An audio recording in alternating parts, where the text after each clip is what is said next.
The ballroom was louder than I expected. Forks clinked against plates, people laughed too hard, and the lights reflected off glasses filled with wine I did not touch. I sat near the back of the room, hands folded in my lap, trying to keep my posture straight. This dinner was meant to celebrate a record quarter. That was what the email said. But it felt more like a place where certain people were meant to be seen and others were meant to blend in. My manager sat beside me, relaxed and confident. He laughed loudly at jokes that were not funny and spoke over people without noticing. When someone mentioned bonuses, he raised his glass and said, "Well, not everyone gets lucky. Some people just show up and do their jobs." Few people laughed. I smiled politely. I always did. I had learned that silence kept things simple. Speaking up usually made things harder. Then the room changed. Conversations softened. Chairs scraped the floor as people straightened in their seats. The CEO had arrived. He walked slowly through the room, shaking hands, thanking people. When he started walking toward our table, my chest tightened for reasons I did not understand yet. I did not know that this night would follow me for the rest of my career. I had joined the company 3 years earlier with hope and energy. I believed hard work mattered. I believed effort would be noticed. First I volunteered for projects no one wanted.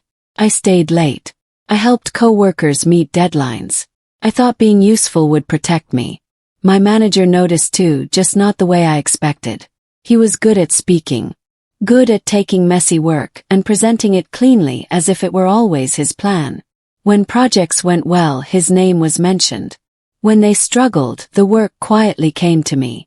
Over time, I stopped questioning it.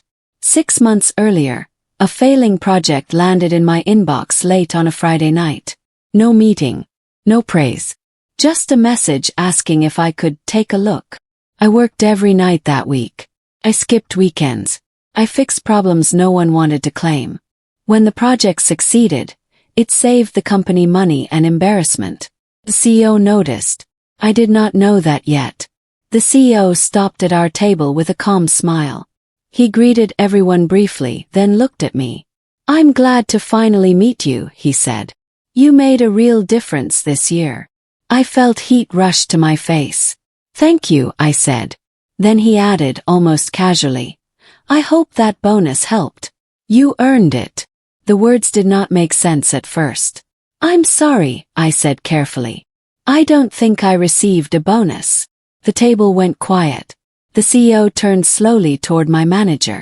My manager laughed quickly. "That must be a payroll delay." The CEO nodded once. "We'll look into it." He moved on. But the room felt heavier than before. My manager barely spoke after that. When the dinner ended, he pulled me aside near the exit. "I'll handle it," he said, his voice tight. That night my phone buzzed. An email from HR said the CEO had requested a meeting with me the next morning. I did not sleep. The meeting was calm. HR asked questions. I answered honestly. I did not accuse anyone. I just explained what I knew. Later that day, my access to certain files was suddenly restricted. That was when I realized my manager was scared. The next morning, my manager called me into his office before I had even turned on my computer. He closed the door behind me and leaned against it like he needed the support. "You didn't have to say all that," he said. "All I did was answer a question," I replied. He sighed and rubbed his forehead.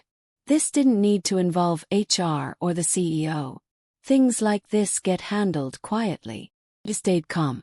I didn't involve anyone. The CEO asked me something directly. His eyes hardened. "You need to understand how this place works." I understood more than he thought. When I left his office, my inbox was already filling up with new tasks. Small ones, pointless ones, busy work, the kind meant to keep someone distracted. By noon, my calendar had been wiped clean of meetings I had been part of for months. I did not say anything. I just worked. But I could feel the walls slowly closing in. 2 days later, HR asked me to send over documentation related to the project I had saved. Emails, timelines, drafts, everything. I did not rush. I organized it carefully and sent it in one clean folder. That afternoon my manager stopped by my desk. "You should really let this go," he said quietly. "The bonus is coming. Dragging this out won't help you." "I'm not dragging anything out," I said. He smiled, but it did not reach his eyes. That same day, I noticed co-workers acting differently. Conversations stopped when I walked by. Meetings happened without me. Felt like I was being erased slowly. That night, I received another email. The CEO wanted to speak with me directly. The meeting with the CEO was short but focused. He asked clear questions and listened without interrupting. "You didn't ask for recognition," he said. "Why?" "I just wanted to do my job well," I answered. He nodded. "That's becoming rare." He told me the review was expanding and asked me to continue working as usual. No promises, no comfort, just honesty.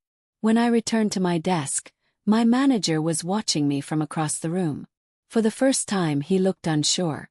The bonus appeared in my bank account on Friday morning. No message, no apology, just the number. Co-workers congratulated me quietly. Some looked confused. My manager sent a short email. "Looks like it was resolved." But the CEO emailed me an hour later. "This does not close the review," he wrote. I realized then this was never just about money. Something deeper was being uncovered. The CEO invited me to a meeting with HR and finance the following week. A screen displayed charts and timelines. Patterns emerged quickly. Bonuses approved but never delivered. Credit shifted upward. Names repeated. My manager's name appeared again and again. The room was silent. The CEO looked at me. "Thank you for your honesty," he said. This took courage. I nodded, my hands shaking slightly. As I left the room, I passed my manager in the hallway. He did not look at me. And for the first time, I knew this story was far from over. The next Monday, my manager did not show up to work. No email. No message. Just an empty office with the lights off. By mid-morning, a quiet message spread through the floor. He was working remotely. That phrase suddenly felt heavy.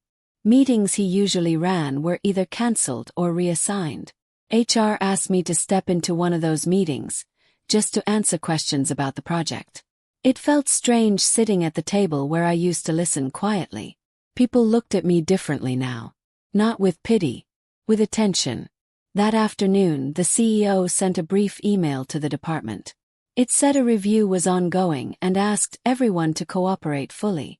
No names were mentioned, but everyone understood. Without my manager around, the work felt lighter. Decisions moved faster. Questions were answered instead of avoided. People started coming to my desk again, asking for input, asking for help, asking what I thought. I noticed something that surprised me. I wasn't angry. I had imagined this moment would feel satisfying, but it mostly felt calm, like the noise had finally stopped. Later that day, HR asked if I would be willing to temporarily oversee the project I had originally fixed, just until things were settled. Said yes. That night, I went home exhausted but clear-minded. For the first time in months, I slept deeply. The CEO checked in with me personally a few days later. We met in a small conference room, no audience, no pressure. "You handled this the right way," he said. "You stayed professional when things could have gotten messy." "I didn't plan for any of this," I admitted. He nodded. "That's exactly why I trust you." He explained that the review had uncovered patterns going back years, not just with bonuses but with credit evaluations and promotions. Hearing that made my chest tighten. I had been one example, not the only one. As I left the room, I realized something important. This was no longer about me defending myself. It was about fixing something broken. A week later, my manager returned to the office. He avoided eye contact and stayed inside his office with the door closed. His confidence was gone. His laughter was gone. People noticed. HR meetings appeared on his calendar daily. Finance requested reports. The CEO stopped by the floor but did not speak to him. That afternoon, my manager finally asked to speak with me. I never meant for it to go this far, he said quietly. I listened, then said, I just told the truth. He nodded slowly. For the first time he looked small. An email went out late Friday afternoon. My manager had been placed on administrative leave, effective immediately. No drama. No explanation. Just a simple statement. The office was quiet. I shut down my computer and sat there for a moment, thinking about how close I had come to staying silent forever. As I walked out, my phone buzzed. A message from the CEO. We're not finished yet. And I knew the hardest part was still ahead. The following week felt uneasy. My manager was gone, but his presence lingered. People whispered. Emails were carefully worded. Everyone was waiting to see what would happen next. Then I got a call from HR. They told me my manager had submitted a written statement. In it, he claimed I misunderstood the bonus system. He said I was confused about how compensation worked and suggested I was reacting emotionally. I felt my stomach drop.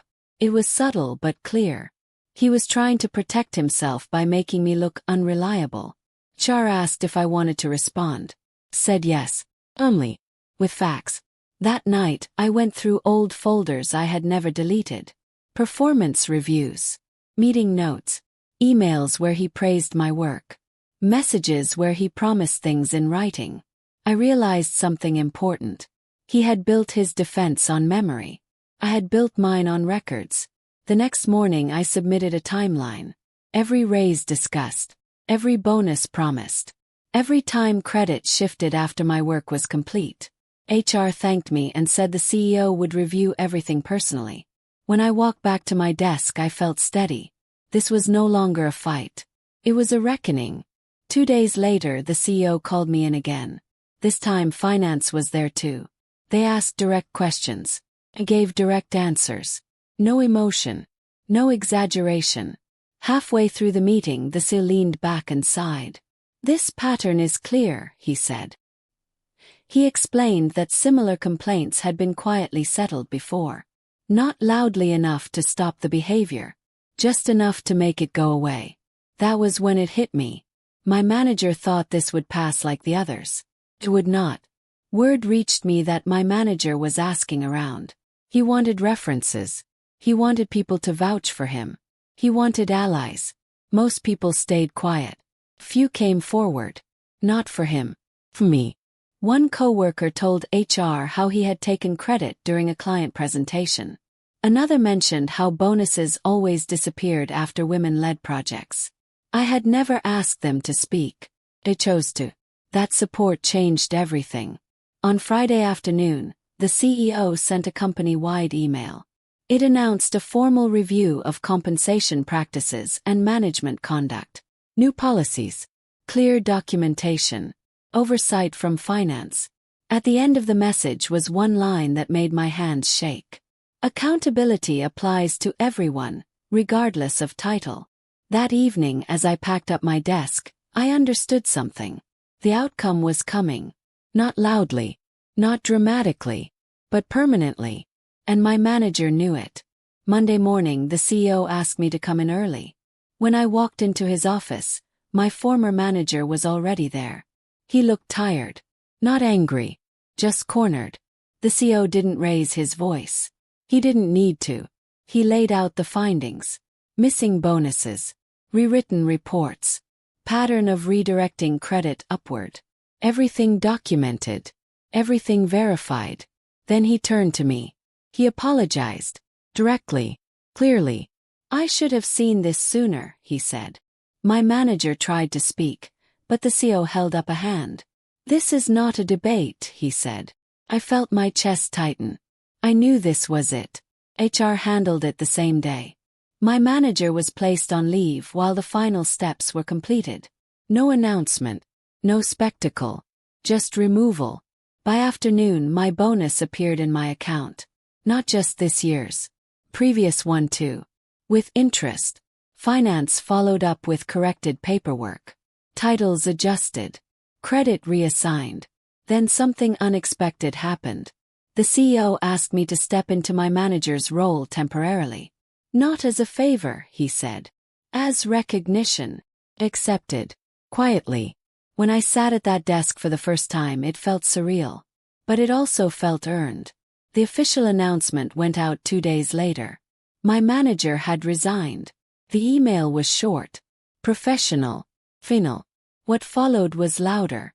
People stopped by my office. Some thanked me. Some apologized for staying silent before.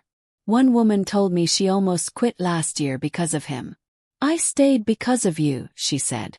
That hit me harder than anything else. I realized this was never just about my bonus. It was about a pattern finally breaking. And it happened because I spoke once. Only. Honestly. A month later, the CEO asked me to dinner. This time it was a leadership dinner. Intentional. At one point, he raised his glass and looked at me. You changed this company, he said. By doing nothing wrong. I thought back to that first dinner. Question. The silence. The moment everything shifted. Smiled. I just told the truth, I said. He nodded. That was enough. Today I train new managers. I make one thing clear from day one. Credit belongs where work is done.